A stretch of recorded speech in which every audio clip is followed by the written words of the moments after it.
of data governance, then your project would be better. So last time I gave an example like what does good governance means.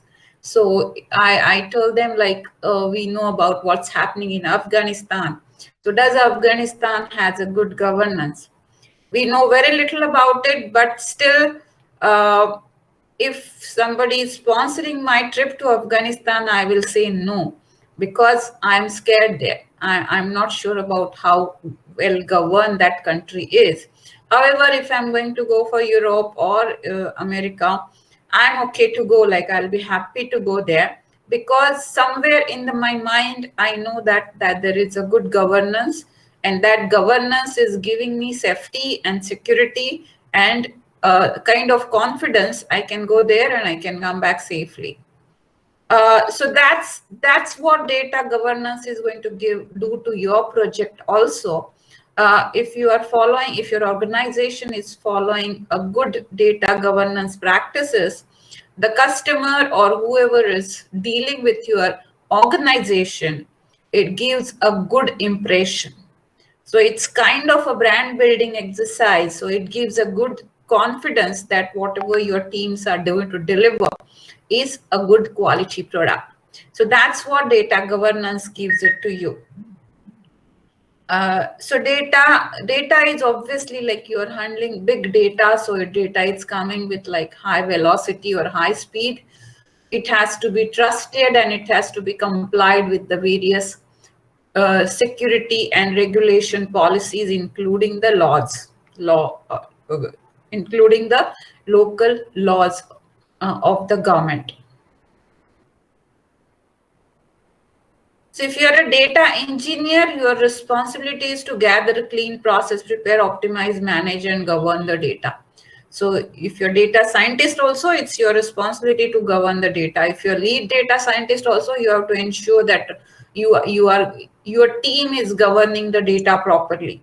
If you are a senior executive also, it's your job to ensure that the teams are governing the data properly, and the data is which is going into the system, which you are ultimately going to use it for making decisions, is governed better under the proper policies, so that the results that you are going to get out of the data analytics would be correct results, and the model would fit to your data, and the model will pass the statistical parameters like accuracy, sensitivity, and all that stuff.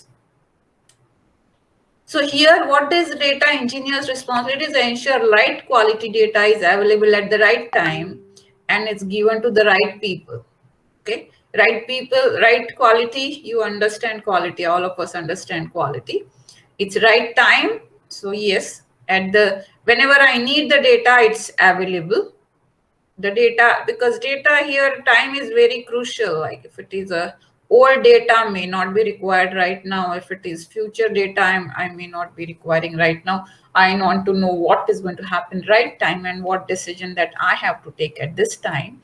And it has to obviously go into the right people. So there are a lot of cyber threats are happening here. So all those things, so you have to ensure that your data security policies, all those policies are well adhered to. So all these things would give a good confidence, and this is all part of the data governance.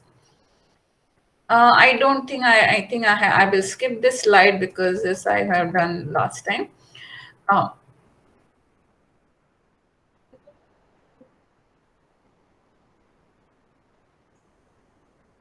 Okay.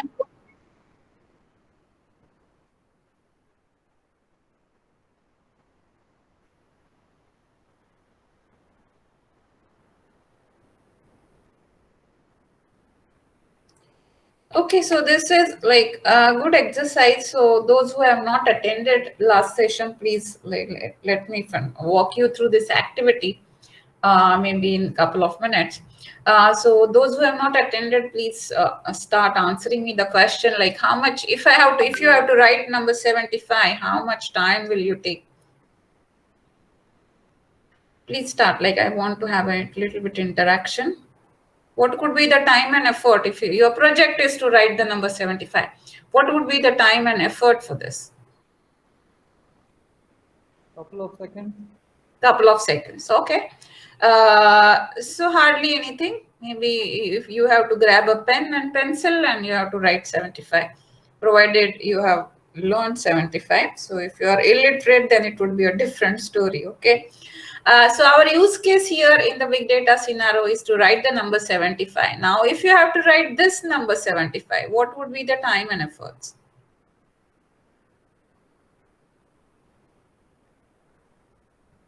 Maybe half an hour. Half an hour. Okay. If you have to write this 75, what would be your time and efforts?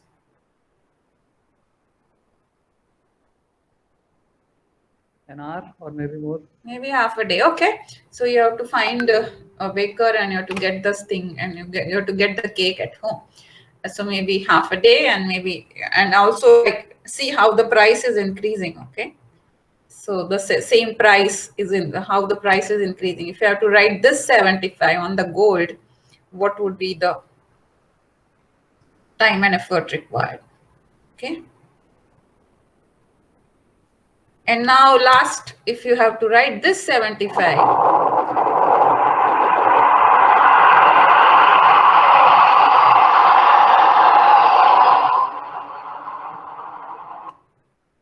okay, what would be the time and efforts required? So here your use case is to just write number 75, but now you can visualize how the time and efforts are changing based on the where you have to write 75. Okay, so if you have to write 75 in sky, the amount of planning, the amount of coordination, the amount of money, the amount of efforts, all this required keep changing. So although here use case is simple, writing 75, the time, effort, and planning required and the governance that is required to ensure the right quality, right safety, and available to the right time at the right person. So all those things would take an enormous amount of effort. So when you're working on a data science and big data project, you're working like this. You have a huge responsibility. So that your data is coming proper, data is secure, data is safe, data is a good quality. You are ensuring that there are no missing data or missing data is treated properly. So all these aspects comes under the data governance. And here you imagine like if you have to write 75 in the sky, the kind of efforts that would be required, the kind of money that would be required, and the kind of coordination that is required. So in real life big data science project, your use case can be simple. It can be simple as to predict time series. What is the sales volume which is coming next week, next month, or it could be customer segmentation. So anything that your use case can be different, but depending on the data and depending on the volume of the data that you are handling, uh, the efforts required, the criticality of it would change. So you should keep in mind that you are always writing 75 in the sky. So you have a huge responsibility to ensure that your project is going well, to ensure that all the inputs that you are giving as a data engineer to the system, and then how you are going to process the data as a data scientist, and how you are going to use it as a customer. So you have a huge responsibility, and unless you have good governance policies underlined, defined, and implemented, you won't be able to achieve this kind of success. So obviously for any project management, you will have people, processes, and technologies. So you are familiar with technology, you're familiar with your people. Obviously, this is kind of a crucial. You have to get the right people and you have to define the processes. So if you have right people and technology you're anyway familiar with, you can be using R, Python, Azure, GCP, whatever the tools or frameworks that your customer is decided on. Then you have to form your processes. This processes would be like you will have to define your own project specific processes which will ensure that your data is proper. Your data is governed properly and you are giving right data to the system. So how do you do it? Like your data governance comes in the center. You have to ensure the quality. You have to manage the metadata. You have to have master reference data. You have to integrate the data properly. You have to analyze the data. You have to ensure that privacy and security are maintained. You have to ensure that you have a good data architecture, which will ensure good performance of your system. And all these things comes together. If everything is proper, then only you will be able to write 75 in the sky. Otherwise, something of this sort happen, fail, and nothing would be, output would be not as per your expectations. So data management, data governance, see, all these things are kind of similar words or something simple, something are interconnected or used interchangeably. So it will also have architecture, policies, practices, procedures. And so here, what is very crucial, like we have been managing data for quite some time, like from the first program that we have written till maybe the projects that you have worked, everything is about data. So why this becoming again here? Because here data, earlier it used to be very systematic way of getting data ingested into the system. Like you are supposed to be fill up the form, you have all the validation, so you are ensuring that you are clean and proper data going into it. With big data, what's happening is data is directly coming from various sources. It's not only one source of data. So therefore, data management has become very tricky issue when you go into data science projects. So it's really challenging now to maintain consistency, data transparency, data accuracy. So all those things, aspects of data, the attributes of data becomes crucial, because the data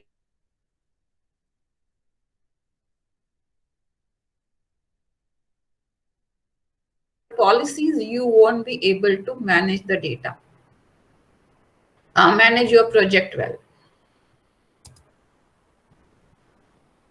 So data governance is about, what does data governance actually mean, is to conduct the policies, actions, and affairs with authority. So you should have authority to control the data.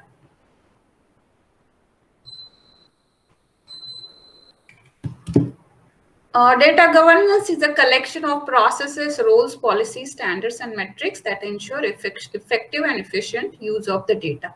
So it's technology, people, and processes. You have to ensure that who is owning the data, who have access to the data, how we are going to maintain security, how we are going to maintain quality, and how we are going to ensure that the right knowledge is getting transferred.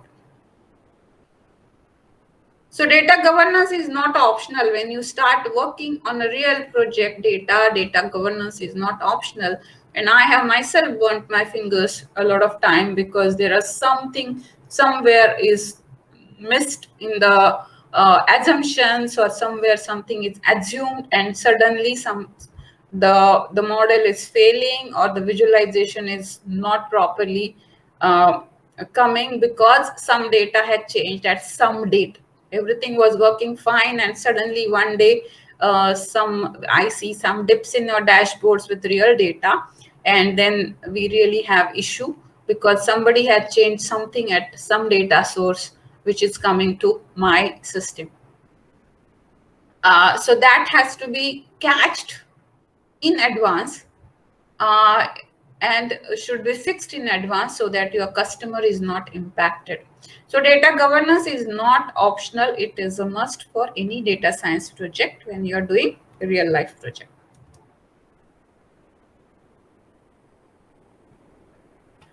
So good data governance provides visibility and quality that boosts confidence in AI and other advanced innovations. If you don't have good data governance, you cannot go to analytics or forget about machine learning, and then AI is a long way to go. So if you're able to visualize the data properly, and if you're able to develop at least one machine learning model, that would be one level of success. And going to AI would be definitely a new giant step, if I can say, which will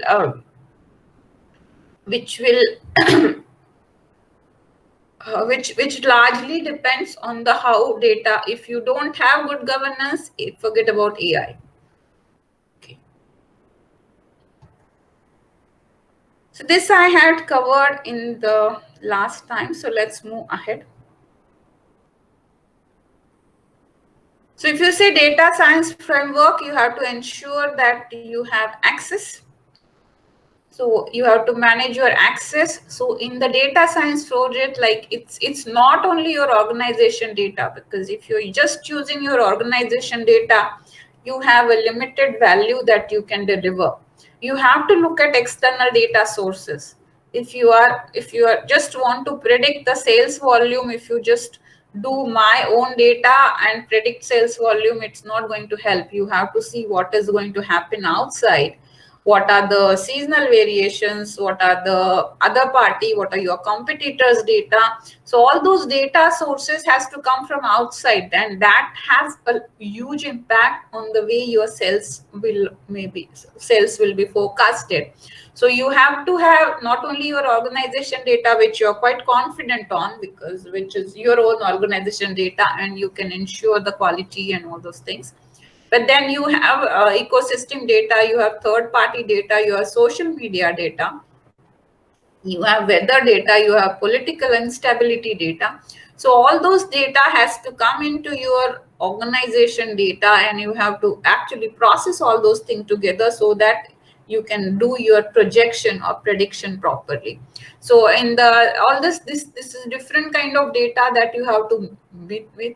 And then you have to govern that data. You should be knowing your data, you should be protecting your data, you should be unlock your data and start processing it. And obviously it would be given to data scientist, development team, analyst, and business development team. So they will take whatever is the process action required for this.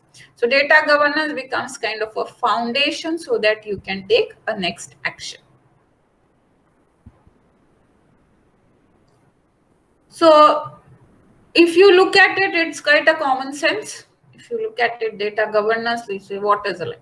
So it's same as doing any project management. So it has a program management, it has a metadata management, data architecture, security and privacy and quality. But each of this is itself is a big area which has to be addressed.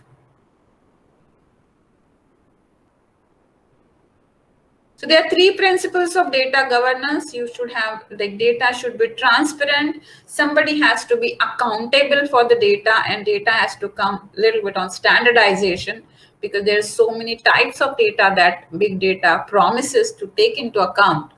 But there has to be some standardization so that the data processing and data cleaning can happen and the modeling is possible. So if you look at what is transparency, if the data is transparent, it builds trust, and then trust becomes loyalty. It's like customers coming back to you. A winning strategy. So it's trust becomes loyalty. So if your data should be transparent, anybody should be able to question the data. So why this is coming, and you should be able to trace back and understand why something of this is happening to your data. So the assurance that the data being reported is accurate and coming from the official source.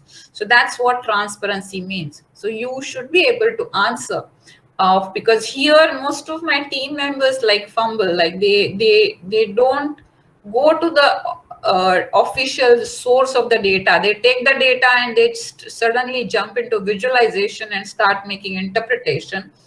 And if somebody asks you a question, how does that happen? Then they fumble there, because they're focusing more on the next steps and forgetting about the official data source and what is the data definitions and all that stuff. So here you have to ensure that the data is transparent, and you should be confident on the what data that you're processing.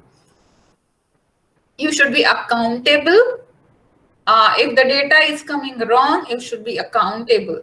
So somebody is accountable, like if your salary is not credited properly, Then there is a finance guy who is accountable for that, and you can approach him and get it corrected.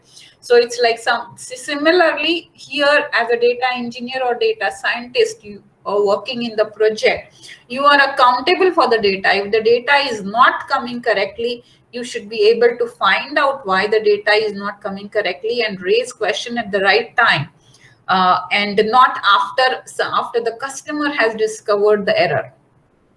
So accountability is responsibility who has the role who has the role to play regarding the data in the organization. So if you are a mature data governance policies, you should be knowing who is responsible for you, who is accountable for this. So if something is going wrong, there should be a person who is accountable for that, who can help you to correct the things. Standardization, if you don't have standardization, because big data, the data is coming wide, different types of structured, unstructured data, all those things, we are having a big promises. That means the data is not coming in a standard way into the big data framework. So all those are the first picture which I have showed, data is coming from various sources. So obviously that data is not standardized. But your data, when it's coming into your system, there has to be some mechanism which will help you to standardize the data, maybe process the data so that your performance improves. So that standardization also helps you to improve the data quality, and this also fits into the data governance policies that you have for your project. So what does policy means? Like, what does the policy means? Like with the pandemic, we all know what is the policy. There's a lockdown policy, which is set by some government authority, and we are supposed to follow it.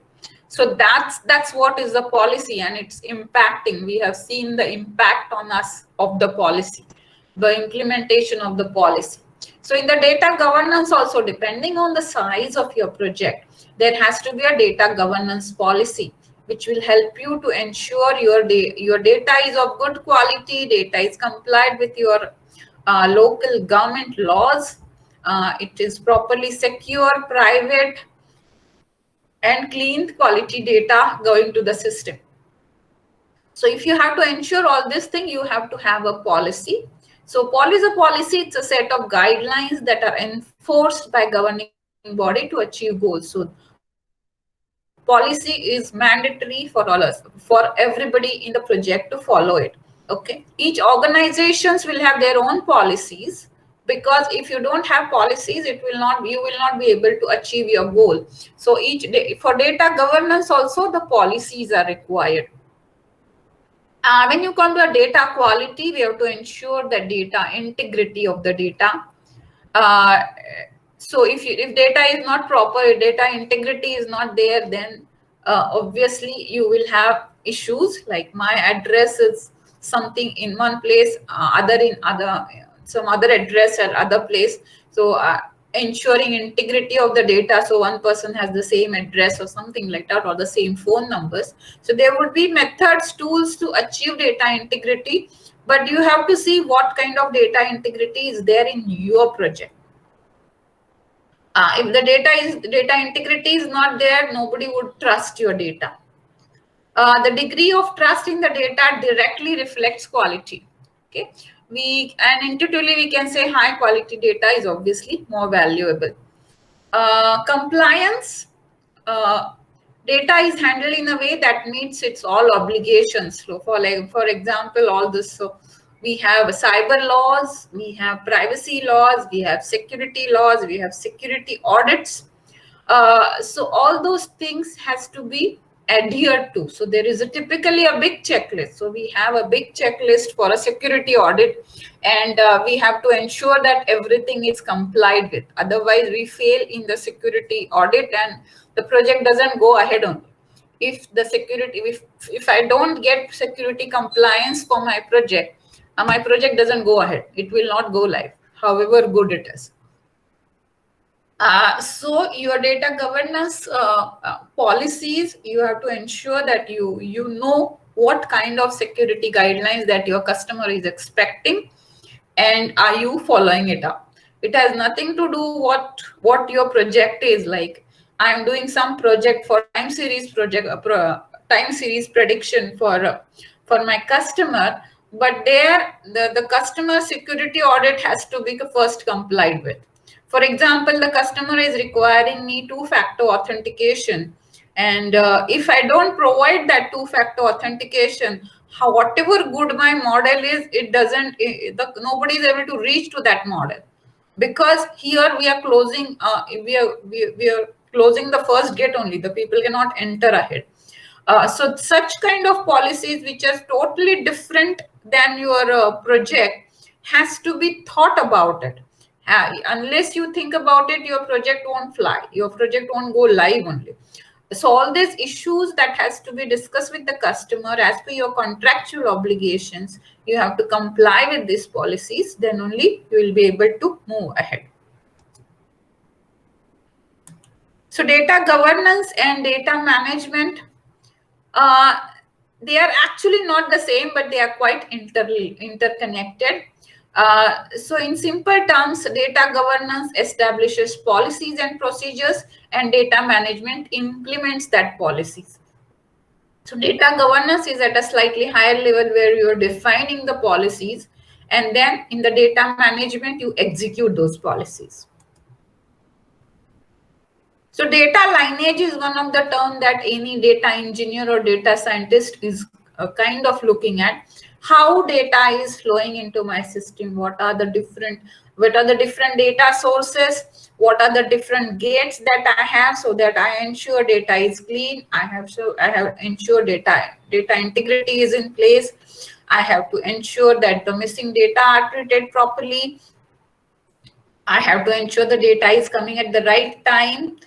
So all those things is the data, the different data sources, the metadata is managed properly, then there is a process, and then the data goes into the system.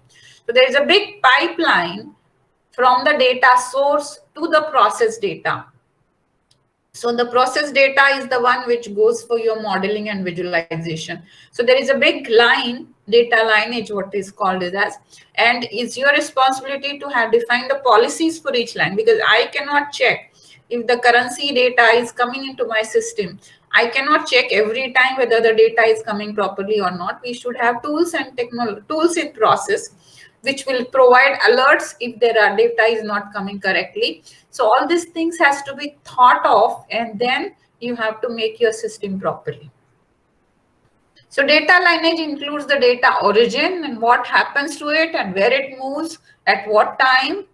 So it gives visibility while greatly simplifying the ability to track errors, because if data has errors, it has to be tracked at the data lineage and tracked at the right time, and like given to the people and how it should be corrected. So data lineage empowers all data users to identify and understand data sets available to them. Data owner, it's a big issue now. Oh, like it's difficult to define who is owning the data.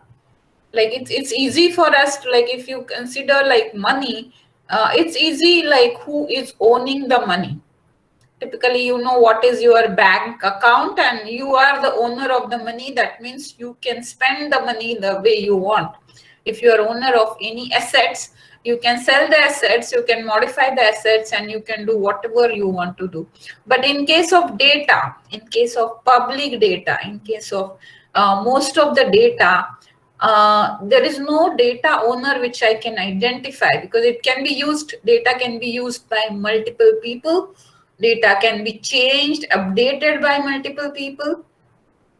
So therefore, data ownership is a big issue, if I can say. Here you have to define who is owning the data. Is it my customer, or is it my organization owning the data, or I'm using my customer's data and customer is owning the data? So all those things, there are thin lines between the ownership kind of stuff, but it has to be defined and somebody has to think about it. Then only, if I'm a data owner, I will ensure security of my data. If I am not data owner, I don't bother about the security of the data. If it is my house, I ensure security of my house. If it is not my house, obviously I'm not bothered about the security of that thing. If I'm not bothered about compliance of various things.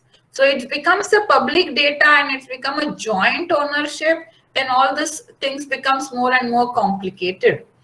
So for your project, you should be defining it how as clearly as possible, like who is owning the data. If my customer is owning the data, then I have to follow my customer security policy. If my organization is owning data, then I have to follow my security policy. And then when it goes to global, like then there are again different country laws coming in, and then things becomes complicated. So here I'm not scaring you, but here these are the thoughts which has to be given in your data governance policies. So if you are able to identify who is owning the data, a lot of things become simple. And if you're not able to identify, then it becomes complex things. Then you have to have actually spend more efforts in ensuring securities, privacies, and compliance.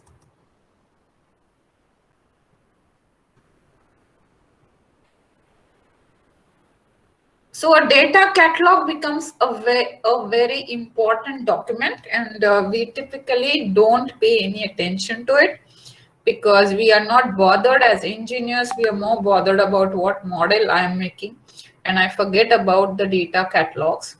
So data catalogs, data dictionary, and data documentation becomes a very crucial.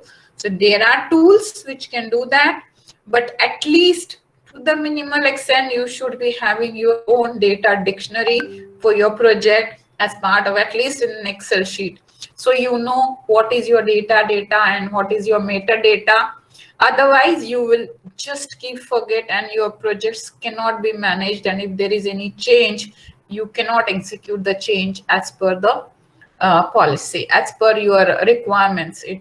You will really struggle a lot.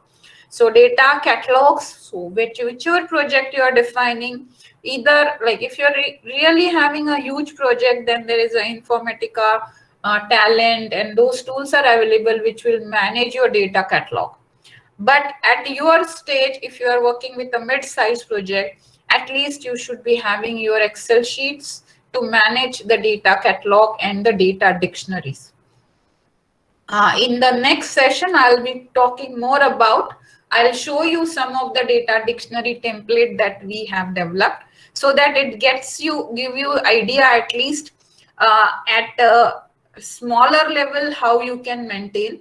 And then for bigger level, like every tool, like every Microsoft Azure, GCP, and all those things, they have some method or they have some tools which will manage your data catalog. So it's a kind of a documentation only.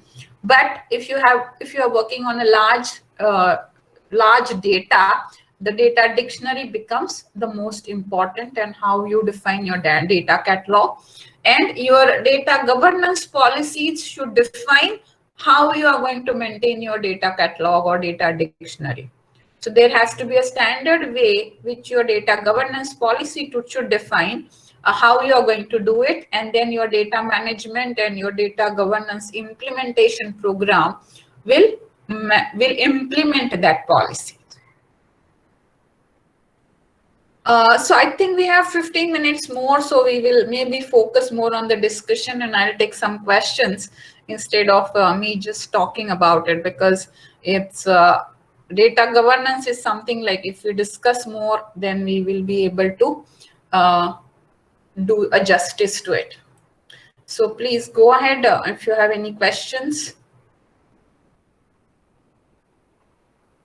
Hello, ma'am. Abhilasha this side. Yeah. Yeah, actually, I wanted to ask you, so what kind of tools do you use to govern data, and I mean, how it actually happens in the industry? First, you should have a document which will define your data governance policy, which could be your project plan or something like that. There has to be a document which will define your data governance policies. Your customer contractual security and privacy guidelines has to be adhered to, and depending on those policies, you need to have corresponding items in your data governance policy. So data governance policy, you can think it of as a Word document, which will define all those things. And once you have defined that, then you will have tools, starting from Excel to Talent to any other tools, which if you search for data governance tool, you will get some 8 to 10 tools. So depending on your size of the project and requirement of the project, you need to have that tool implemented, and which tool is suitable for your project also has to be defined and in your data governance policy. Okay, ma'am. So you based on the rules which is given, which are defined for your project, you actually then create the policies out of it Yeah, in the tools, and then those tools do the data governing for your project. correct. In my next session, I'll show you at least the kind of the Excel templates that we have used for our mid-sized project. And that we found it very useful, and where we are storing my data catalog, data definitions, data processing, and all those things. So I can show you, I can share my template just as an example, which is where conceptually it is done, and depending on your size of the project, because these tools are expensive tools, so you should be able to use these tools. You should be able to have to budget for these tools. So depending on your project size and criticality, you will have that. Sure, ma'am. Thank you. So I was just wondering whether it makes more sense to have an organization-wide data governance framework as opposed to just a project-specific data governance framework, because that could lead to friction in terms of policies that have been defined for two different projects, and that might, when the projects are dependent on each other in some way, then that can lead to some kind of friction. Yeah, as an organization, there would be a security policy, there would be a privacy policy. So all those policies would be there at the organization level. Then at the customer level, customer has their own security policies. Then depending, you have to marry both, and you have to come up with your project specific governance policies. Because if you adhere to everything which is in the organization, you won't be able to do your project. So you have to decide which one is applicable for your project. For example, GDPR, like if you're a European client, then you have to have GDPR. And if your customer is wanting GDPR, then you have to implement GDPR, because implementation of GDPR itself is a cost and effort. So organization cannot have policies like to have all GDPR for all the projects. It is the GDPR required project where the customer is asking for it. So there would be some framework and information available at your organization level as well as at your customer organization level.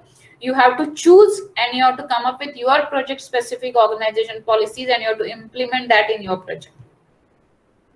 Okay, thank you. Actually, this area is relatively new to me, so I just was curious whether there are any reference books that you can. Yeah, it would. There would be a rule books, like that rule books are available. Like you can think about anything like CMMI, ISO, all those frameworks where you have those framework defined internationally with the best practices. You have to tailor it to your project. You have to tailor it to what it suits to your project, and what is required to meet the requirement of your projects. Okay.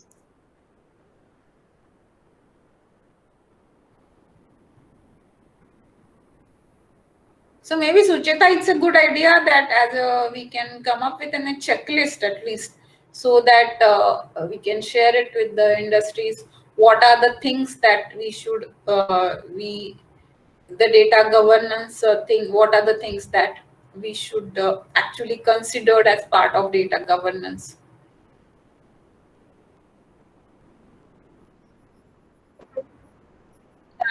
Yeah. Correct, as a number, because here these people, like none of my team member is aware of it, to be frank. all those are data scientists and all those things. So I have to I don't know how it is. Talent is one of the data governance tool which you can search and you can use. But again, these tools are just facilitating you. Your policies has to be defined by you and it should be a Word document to start with, because and those policies has to be implemented in the tool. The tools will help you to implement the policies. The tools will not help you to define your policies. Ma'am, I have a question around data lineage. How have you ensured data lineage from end to end? So in my current project, we see a lot of data stores that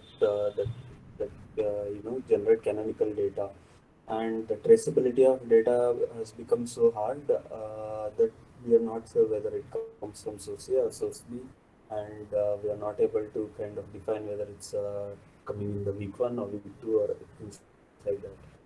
So what are your suggestions on how to maintain lineage, and what are the tools that you recommend for organizations for going lineage? I don't know whether there is any specific tool for data lineage. So it's a data ingestion process.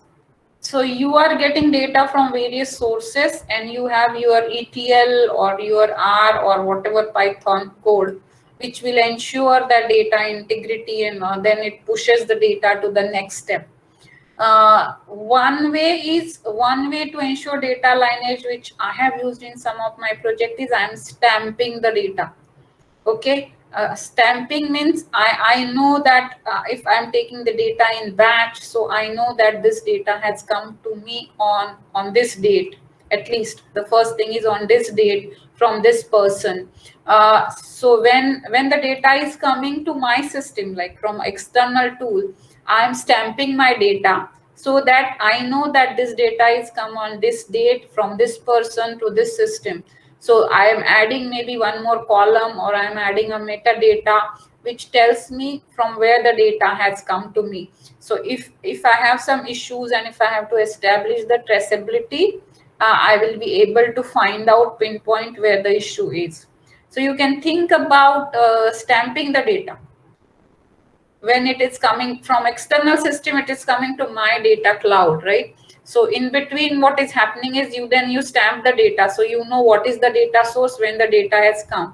So if there is an issue with the data, you will be able to trace back. So that's one simple method, and everywhere you will not have it's your the way you are writing the code in your data ingestion process. There it has to happen. There would not be any tools for do data lineage, because it's the way the data is flowing, and everywhere you should have a piece of code how the data is cleaned. Got it.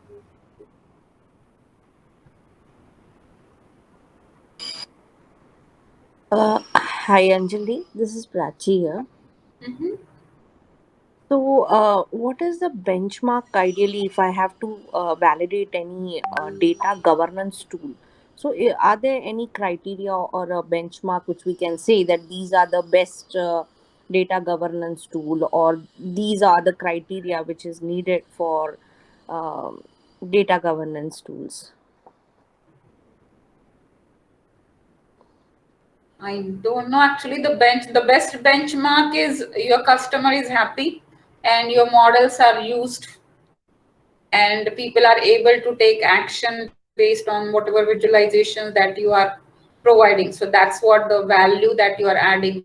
So to do that, whatever tool that is fitting in your budget, it can write from Excel sheets to any Talend or any R or Python code that you are writing. All these things would be your tools. There would not be any specific tool that any tool that you take Talend, Informatica, you have to configure that tool. It will not come directly with you have to implement your policies in that tool. So there is no benchmark as such. There are no wide variety of tools available. So depending on your project, you should define what is required. So it's more on a softer side. You will not have a perfect tool that will fit all the bill. So you have to customize the tool the way you want to fit your requirements of your project. Okay, thanks.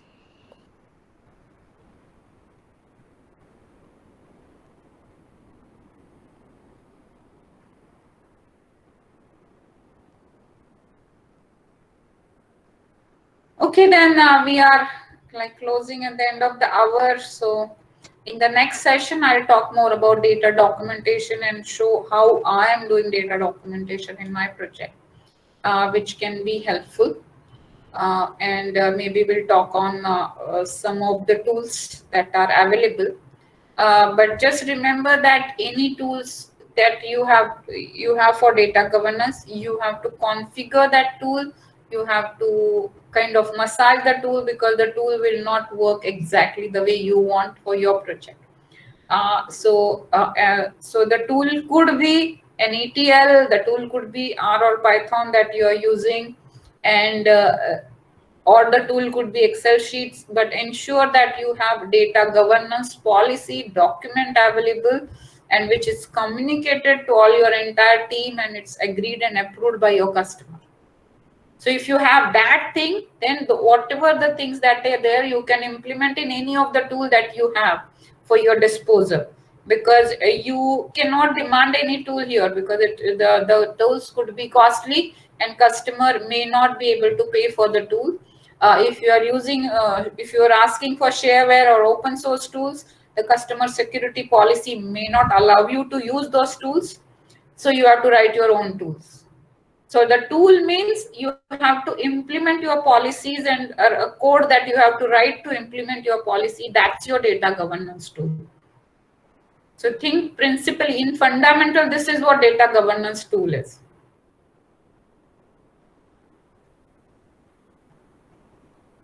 So when is your next session, ma'am?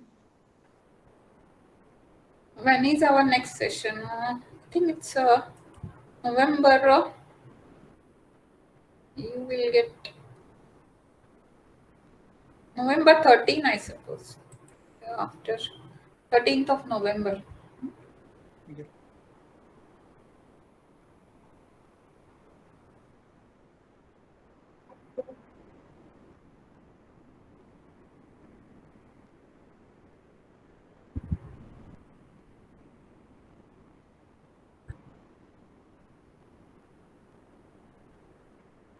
Oh, thank you. Thank you.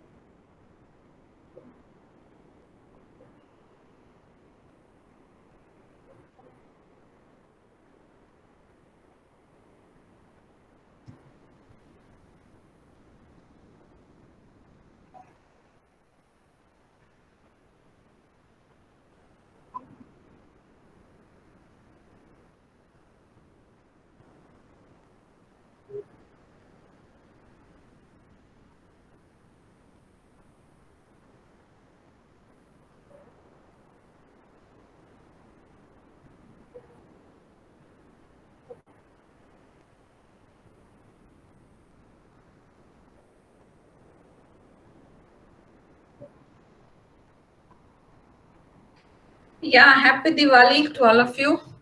I was just wondering today what kind of data governance and data analytics that you can use for Diwali also, how the historical data is